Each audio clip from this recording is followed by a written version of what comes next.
to another episode of The Scran Line. I'm Nick, and today I'm going to show you how to make a delicious chocolate cherry no-bake cheesecake. I use gelatin to set my no-bake cheesecakes, but if you want to use no gelatin, a baked cheesecake is the way to go, and I have a delicious recipe for that. So today we are going to be using some cherries in this cheesecake. There's going to be chocolate, there's going to be lots of deliciousness.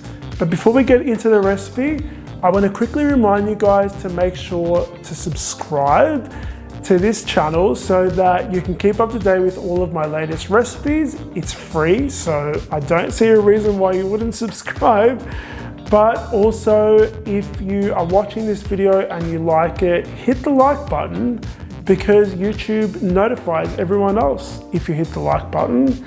And the more likes you get, the more people see this video. Now that I've begged you to subscribe and like, let's get stuck into the video. Let's begin by preparing the cherries. So I'm going to be using canned cherries today because cherries aren't in season in Australia right now. So canned cherries is what I'll be using. Before I made this recipe, I separated the juice from the cherries, and I probably shouldn't have done that because I ended up using all of the juice anyway. So you want to pop your cherries into a medium-sized saucepan with the juice. You're going to add some sugar and some lemon juice, which is going to break the sweetness, and then some salt as well, which is going to add extra flavor. You're going to bring this to a medium boil, like you want to get it bubbly, and then you are going to take it off the stove, and we're going to add some cornstarch slurry. Now, cornstarch slurry is going to help thicken this mixture up. And to make that, you're just going to mix a little bit of water and cornstarch together and then pour it into the cherries.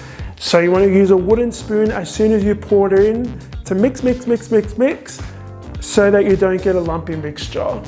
Now, I am going to separate my juice from my cherries because I want to use that thickened sauce or the cherry juice that we just made in the actual cheesecake to add flavor. Once you have them separated, you're going to pop them in 2 separate bowls, and you're going to cover them with plastic wrap and chill them in the fridge until they completely chill.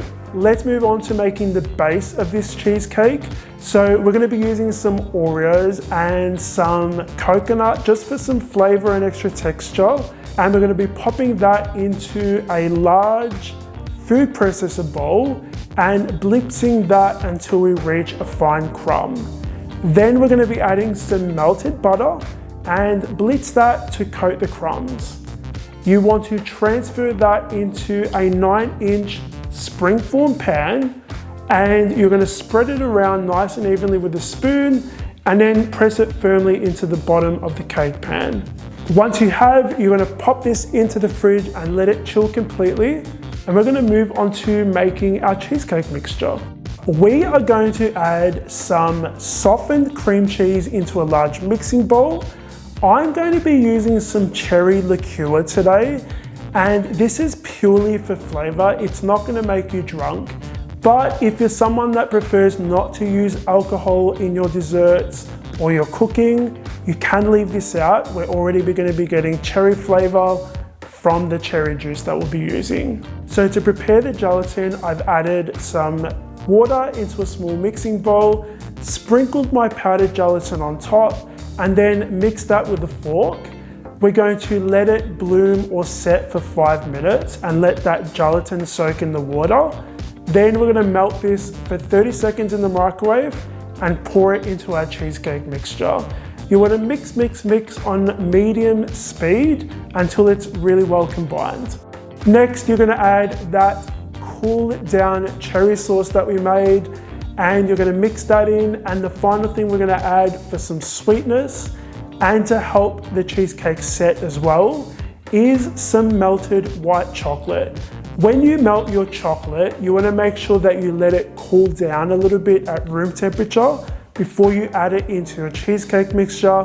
Otherwise, if it's too warm, it will actually cause all of that cheesecake mixture to split.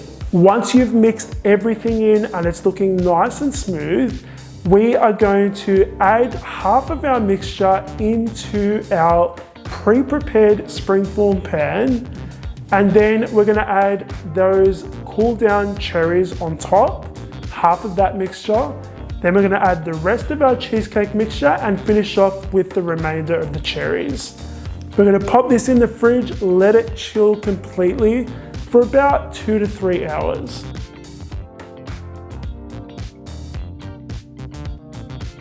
Now today I'm going to be using some whipped cream on top of my cheesecake because I think it looks like nice and classic, and I really like whipped cream on top of cheesecakes. It's really delicious. Now with my whipped cream, I don't actually use sugar because our cheesecake is already sweet enough. So I just add my cream into a large mixing bowl along with plenty of vanilla extract for extra flavor. And then I use a handheld mixer to whip it up to stiff peaks. Now that our cheesecake is chilled, we are going to gently take it out of the springform pan, transfer it over to your serving plate, and then we are going to fit the end of a piping bag with an open star tip. We're going to frost some swirls of whipped cream on top of our cheesecake, and then finish it off with some maraschino cherries. And guys, that is pretty much it. That is my chocolate cherry cheesecake. This thing is really delicious. I really love how like the tart cherries kind of break through the sweetness of the cheesecake mixture, and the little crumble, the chocolate Oreo crumble is like a really nice addition. I think chocolate and cherry goes really well together. So if you think that this looks delicious and you want to try it for yourself, I've left the link in the description box below, which will take you to the recipe and you'll be able to make it for yourself. Now, if you do make it, make sure you tag me on Instagram @thescranline because I love seeing your lovely creations. Thank you so much for watching, guys. I'll see you all on the next episode of The Scran Line. Bye.